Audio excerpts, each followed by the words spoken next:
भगवद गीता एक अद्भुत हिंदू शास्त्र है जो महाभारत के भीष्म पर्व के एक अध्याय में स्थित है। यह ग्रंथ भगवान श्री कृष्ण और अर्जुन के बीच हुआ संवाद है, जिसमें भगवान कृष्ण ने जीवन के विभिन्न पहलुओं और धर्म के सिद्धांतों का बोध किया है।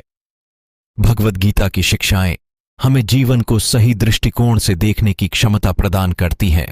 पहला है कर्मयोग का सिद्धांत। भगवद गीता में कहा गया है, कर्मण्येवाधिकारस्ते मा फलेषु कदाचन।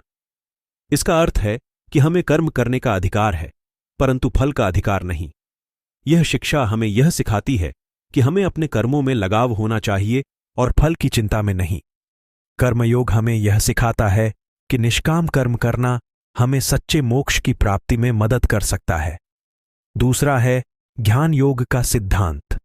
भगवद गीता में ज्ञान योग का महत्वपूर्ण स्थान है।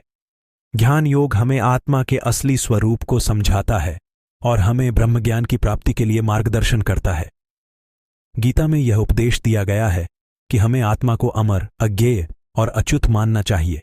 अगर आपको मेरा वीडियो पसंद आया तो कृपया लाइक और शेयर करें, मेरे चैनल को सब्सक्राइब करें और बेल आइकन बटन दबाएं। तीसरा है भक्ति योग का मार्ग। भगवद गीता में भक्ति योग को भी महत्वपूर्ण स्थान प्राप्त है। यह उपदेश हमें यह सिखाता है कि परमात्मा के प्रति निःस्वार्थ भक्ति से ही हम सच्चे धर्म का पालन कर सकते हैं। भक्ति योग के माध्यम से ही हम अपने चिन्हित लक्ष्यों की प्राप्ति में सफल हो सकते हैं। और चौथा है सांख्य योग का तात्पर्य। भगवद गीता में सांख्य योग का भी विस्तार है, जो जीवन की असली वास्तविकता को समझाता है।